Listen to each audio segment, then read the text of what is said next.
Labas visiems. Šiandien išvažiavau, nepasiėmiau žinoma stovų su savim, bet man kilo vėl mintis jums įrašyti video. Ir galvoju, pabandysiu aš įrašyti, va tai va atlaikydama. Tai geras dalykas tas yra, kad video nebus super ilgas, kaip aš mėgstu, žiūrint, kiek man ranka atlaikys. Tai ką aš šiandien noriu jums kokią mintį atnešti. Šiandien mąsčiau apie tai. Ir galvoju, reikia ir su jumis pasidalinti, jeigu man atėjo, tas turiu perduoti ir jums. Kuo tikėti? Kokiais specialistais tikėti? Bet žinot, man ir ateina moteris į darbą, į konsultacijas, į mokymus, sako, nu bet gerai, tai kuo tikėti? Nu, va taip sakė, va man taip neveikė. Aš tikėjau ir man šūdas gavosi. Tai gerai, tai kuo tada tikėt, kaip suprast, kaip atsirinkti tą specialistą? Ir žinot, visada tai buvo, yra ir bus, kad bus šimtai, tūkstančiai, milijonai, net milijardai žmonių, ne, kurie kalbės skirtingus dalykus, net apie tą pačią temą. Ir tai, kad skirtingi specialistai kalba skirtingus dalykus, yra normalu. Jie visi vienu metu ir yra neteisūs, ir teisūs. Dabar kaip čia suprasti, ne? Nu, žiūrėkit, dabar paimkime 3 žmonės. Vienas sako vienaip, kitas sako priešingai, o trečias pasirenka viduriuką, ne? Kažkokį variantą. Arba visai pasiema nesusijusi dalyką. Ir dabar mes žiūrim juos ir sakom, tai gerai, kuris yra teisus, kuriuo tikėt? Tai visi vienu metu yra neteisūs ir visi vienu metu yra teisūs. Nes žiūrint pagal ką mes vertinsim, ne? O tos vertinimo skalės dažniausiai nėra. Vat jeigu mes paimsime psichologiją, ne? Vat kas nagrinėjat giliau, arba nagrinėjot, gilinotės, mokėtės, studijavote psichologiją, vat jūs žinote tokius, kelis vardus, tokius žymius, net jeigu jūs nesimokėt psichologijos, jūs tikrai girdėjote apie Freudą, jūs girdėjote apie Jungą, jūs girdėjote apie Adlerį, Eriksoną ir, žodžiu, kitus, ne? Čia tokie topai. Nepaisant to, kad šitie žmonės vieni iš kitų mokėsi, ne? Tai vieni jaunesni, kiti vyresni, nepaisant to, kad jie mokėsi vieni iš kitų, jie visi yra skirtingi. Taip, kažkur jų požiūriai, nuomonės, metodai sutapo. Kažkur iš esmės skiriasi. Ne veltui yra tos kryptis, ne? Freudo, ten Jungo. Nepaisant to, įsivaizduokit, kad Jungas, jisai buvo Freudo mokinys. Ir Freudas dar jam labai teikia didelį lūkestį, kad jisai bus jo, žinote, žinių skleidėjas ir tęs jo toliau mintis ir tai, ką jisai atrado. Freudas, Jungas absoliučiai nuėjo į kitą pusę, pradėjo skleisti savo mintis, savo metodus. Ir dabar mes turime 2 labai skirtingas pakraipas, kryptis. Net ne pakraipas, o kryptis. Čia apie ką šitas lyrinis yra nukrypimas, ne? Kad net dabar, kai jau skirtingi specialistai nagrinėja, ne? Jie sako, žiūrėkit, taip mąstė Freudas, ne? Bet žiūrėkit, pavyzdžiui, Jungas, jisai čia visiškai kitaip mąstė. Arba ten Adleris, jisai ten, čia jisai sakė, kad čia visiškai yra ne taip, kaip mąstė Freudas, o yra taip, kaip aš manau. Ir dabar tai, kuris yra teisus, ne? Tai visi neteisūs ir teisūs vienu metu, ne? Žiūrint, pagal ką mes lyginsim, ne? Ir kur yra tas atskaitos taškas. Ir dabar mes ateinam prie labai įdomaus dalyko. O kas sugalvojo kažkokį atskaitos tašką? Kas pasakė, kad taip turi būti, o taip neturi būti? Kad čia yra tiesa, o čia yra netiesa. Net tai, kai mes kalbame apie psichologiją, netgi kai aš dalinuosi su jumis, ne, kažkokiom mintim, tai irgi yra, kad aš remiuosi labiau kažkuo nei kitų, ne? Kad jeigu pasižiūrėjus, čia aš labiau ten kažkokią mintimį dalinuosi, čia aš labiau palaikau Freudo nuomonę, ne? O čia aš jau remiuosi Jungo kažkokiom teorijom. Įsivaizduojat? Ir jeigu pasižiūrėti iš kitos pusės, tai čia bus taip, kad visiškai čia Freudas prieštarautų, čia Jungas, o čia dar kažkas kitas prieštarautų. Ir aš jums šitas sakau visus pavyzdžius link ko aš vedu, kad mes turim suprasti, kad mes kiekvienu metu, kiekvienu momentu pasirenkame teisingai. Jeigu, pavyzdžiui, mes klausome kažkokio specialisto, dabar, reiškia, mums tas žmogus, jisai atsiliepia. Nesvarbu, kokius dalykus jisai dabar sako, kad visi kiti gali sakyti, kad čia yra nesąmonė, ką tu klausai, kuo tu tiki. Žinot, yra žmonės, kurie tiki karoliukais, ten apyrankėm, aš apie tai irgi rašysiu, apie magišką mąstymą. Būtinai rašysiu video. Parašykit irgi komentaruose, ar aktualu ir laukit. Yra žmonės, kurie tiki, turi magišką mąstymą ir kurie tiki net ne psichologiją, o tiki dar kitais kažkokiais ezoteriniais dalykais, kad galima nešioti, ne tą apyrankę, apie kurias aš turiu omenyje, bet ten, pavyzdžiui, kažkokius akmenis, tenais kvarcus, ten labradoritus, citrinus, visokius ten ir panašiai, žinote, apie ką kalbu. Ir kad juos nešioti ir ten galima, pavyzdžiui, pritraukti pinigus, ten pagerinti savo, padidinti savivertę, ten pritraukti kažkokius žmonės, ten vyrus ir panašiai. Yra žmonės, kurie to tiki. Ir jeigu jie to tiki, reiškia, jiems to dabar reikia. Įsivaizduokit, ir bus kitas specialistas, pavyzdžiui, aš kur sakysiu, žiūrėkit, žiūrėkit, yra truputį kitaip. Ir vėl, kas teisus, Agata, ar pavyzdžiui, kita moteris, kurie kalba, kad akmenukai yra jėga ir nežiūrėkit akmenukus, ten galit nedirbti, nepritrauksit tą gausą.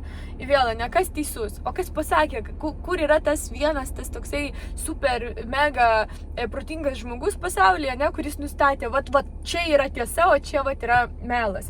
Čia taip reikia daryti, o taip daryti nereikia, Nes jisai irgi, jeigu jis nustatys remiantis kažkuo. Visi įstatymai, visos taisyklės realiai, jos yra sukurtos žmogaus su tam tikra žmonių grupėse, didelės, mažos, nesmė, kuri atsisėdo ir sutarė, kad taip yra teisingai, o taip yra neteisingai. Dabar apie viską, ką pagalvosite, apie viską jūs suprasite, kad būtent taip yra, pavyzdžiui, tenais aukštasis ugdymas, aukštosios mokyklos, universitetas. Kodėl reikia mokytis 4 metus, kad bakalaurą tu gautum, kam 4 metai, lyg tu negali ten, pavyzdžiui, tos pačios reikiamų dalykų, pabrėžimo, visi, kas pasibaigia universitetus, žino, apie ką kalbu, kiek ten yra nereikalingų dalykų, kur jeigu tu sutrauktum, pavyzdžiui, kad ir iki 2 metų išimtum visą šlamštą, tu žmogus gautų lygiai tokį patį išsilavinimą, galbūt net geresnį. Ir sutaupytų 2 savo gyvenimo metus. Bet ne, atsisėdo tam tikri dėdės ir tetos ir nusprendė, kad žiūrėkit, reikia taip, nes yra tam tikros naudos dažniausiai ne žmogui, negalvokit, kad naudos yra studentui, daugiau naudos yra kažkam kitam, nes galima daugiau pritraukti pinigų iš valstybės, finansavimo, krepšelių, ten atlyginimų ir panašiai, visokių kitų dalykų, Kažkas tai sugalvojo. Tai nereiškia, kad jeigu tu mokaisi metus laiko, tu būsi prastesnis specialistas, kur yra pas tave visiškai sutraukta ir nebus jokių šitų gretutinių dalykų, kaip sako ten, bet jūs čia plečiat savo pasaulėžiūrą, aš pati nuspręsiu, plės man tą pasaulėžiūrą ar neplės, man įdomi ta filosofija dabar čia ar neįdomi, ar ten kažkokios kalbos, kurių galbūt man net nereikia, aš pati, jeigu norėsiu, aš pasimokysiu tas kalbas, čia yra tiesiog dėl kitų tikslų, pavyzdžiui, prikišti tie dalykai, tas mokymosi programas, sekundėlę pataisysiu, nes nepatogu laikyti, ir galima būtų žymiai, greičiau išmokti, jeigu išimt visus tas nereikalingus dalykus. Ir ką, ar prastesnis specialistas yra, kuris metus laiko, pavyzdžiui, mokosi, bet jis mokosi tikrai tiksliai tik to, kas yra reikalinga tam išsilavinimui gauti. Vėlgi, pagal ką vertinam. Jeigu vertinam pagal tai, ką nusprendė tam tikri dėdės ir tetos, taip, tas žmogus jis bus prastesnis specialistas, bet jeigu vertinti logiškai ir sąmoningai, ne, nes viskas priklauso nuo to, kokios yra žmogų faktinis žinios, gebėjimai, kokia jam galbūt praktika ir taip toliau. Tai labai tas svarbus dalykas, kad kuo tikėt, tai tikėt tuo, kas jums dabar eina. Jūs niekada nesugebėsit net klausyti žmogaus specialisto, kurio nuomonė jums dabar netitinka. Aš dabar, pavyzdžiui, pas vienus mokausi, pas kitus nesimokau, ne, vienų klausau, kitų neklausau. Kodėl? Nes yra tam tikros priežastys. Ir ten lygiai taip pat aš, pavyzdžiui, prieš 5 metus visai iš vienų žmonių mokiausi, ne, iš specialistų. Dabar aš pas juos net užėjus, aš tiesiog suprantu, kad man ten nieko bendro mes visiškai neturim, nes aš jau kitaip mąstau, kitaip gyvenu, pas mane kiti gyvenimo tikslai ir kitokios užklausos, kurių tu specialistas, jis jau nebegali man užpildyti, kaip čia, patenkinti šitą žodžią ieškau. Suprantate, ne, ką aš turiu omeny visą šią savo kalbą. Nėra vienos tiesos, nėra.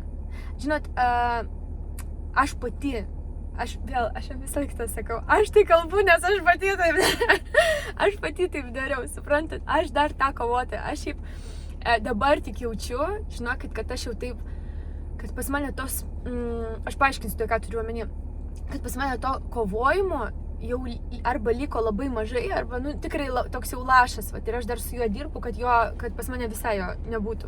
Ką aš turiu omeny, kai mes kovojame, ne, kad, šitas sako, taip, jūs neklausykit to, nes jisai sako, blogai, čia klausykit manęs, žinot, tikrai visi esat girdėję, arba girdi dabar, arba girdėję prieš tai specialistų, kur, ne, šitas tai sako, jūs juokaujat, čia jūs juokaujat, šitas blogas, jisai blogai ten daro jie daro blogai aš, tai čia apie ką yra, tai yra apie kovojimą, kad aš visų pirma nejaučiu savo, stiprybės, apie ką aš esu, kad man reikia kažkam kažką įrodyti. Aš tą patį dariau. Vėl sakau dėl to, kad žinau, kad aš pati tą patį dariau. Kad čia reikia įrodyti, kad aš dabar nesijaučiu pati enough, ne, kad man užtenka, aš tikiu tuo, ką sakau, aš suprantu, kad visiems vietos pasaulyje užteks, visiems užteks klientų. Kiekvienas klientas atras savo specialistą, žodžiu, kiekvienas tą pyrago gabalėlį savo gaus. Kaip jums metaforų kiekis, kad tikrai būtų aišku, ne? Tai kiekvienam užteks, bet kai to suvokimo gilaus nėra, mes pradedam kovot, ne? Kad man tam, kad aš gaučiau savo, man reikia iš kito atimt. Suprantat?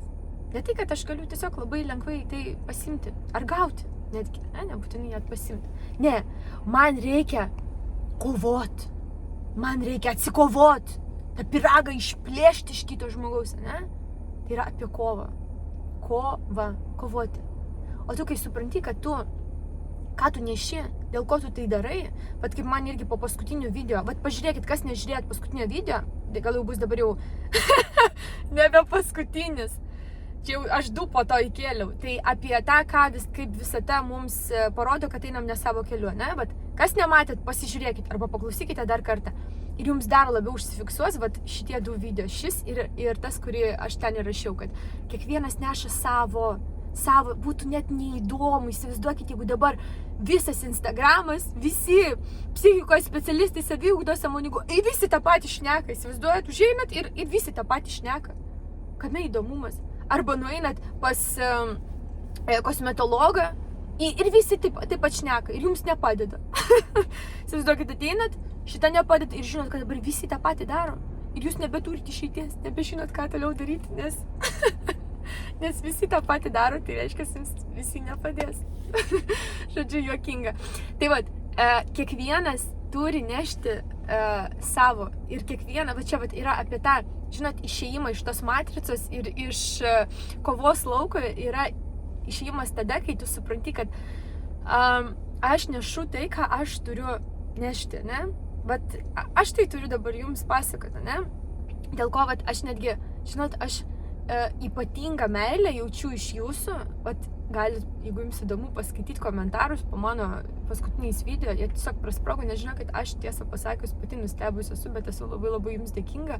Aš labai daug meilės iš jūsų jaučiu, bet aš tai suprantu, kad tai visų pirma dėl to, kad aš jums su meilė tai darau, aš dalinuosi, duodu ir aš jums šitas video, realiai besąlygiškai, su tuo, kad aš tiesiog noriu su jumis tuo pasidalinti ir aš matau tą grįžtamą ryšį, rezultatą, jis tiesiog tai gaunasi. Bet tada, kai aš iš tikrųjų leidau savo, būt kuo esu, žinot, būt tą, kaip sakant, visatos rankom. Bet įsivaizduojat, va čia dar irgi tai biški, jeigu ezoterinė kalba, mes visi esam visatos rankos, Dievo rankos, vėlgi, kuo jūs tikit? Visi kažko tiki, aukštesniu. Kuo tikit, ne? Kad mes tiesiog esam rankos, ten burna, ne, kūnas, vat, dalis visatos šiame pasaulyje, ne, kad mes turim tiesiog vat, kažkokią misiją, kažką nešam, kažką turim sakyti, kažką perduoti, būtent taip, kaip mes matom, kuo mes tikim, kokia yra mūsų nuomonė, žodžiu, kas eina iš mūsų, suprantate, ne? Čia yra beprasmiška visiškai kovoti. Beprasmiška kovoti už klientus, kovoti dėl tiesos, kovoti. Beprasmiška. Vat tiesiog nešam tai, kas eina iš mūsų ir suprantam, kad mes kiekvienu momentu pasirenkame specialistą, kuris mums reikalingas. Tai nereiškia, kad mes ir po metų lygiai taip pat mąstysime. Tai nereiškia, kad mes ir po metų klausysime tų pačių ir tikėsime tuo pačiu dalyko. Ne? Nereiškia, mes keičiasi dalykai. Ir jeigu jūs irgi, nežinau, klausėt, skaitėt kažką, mokėtės iš kažko, kas jums galbūt buvo žalinga, ne? Jūs tiesiog padėkokit už tą patirtį, padėkokit ir eikit toliau, nes ta patirtis buvo reikalinga jums tam, kad jūs galėtume dabar kitaip.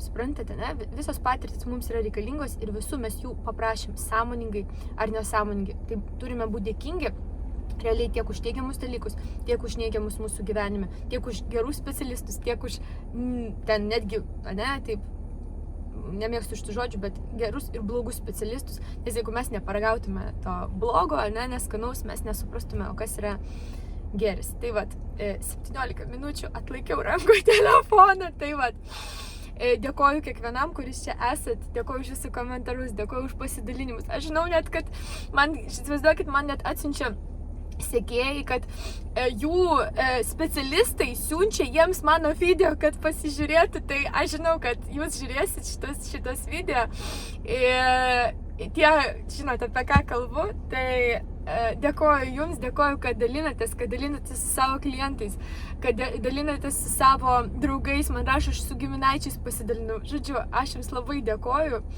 ir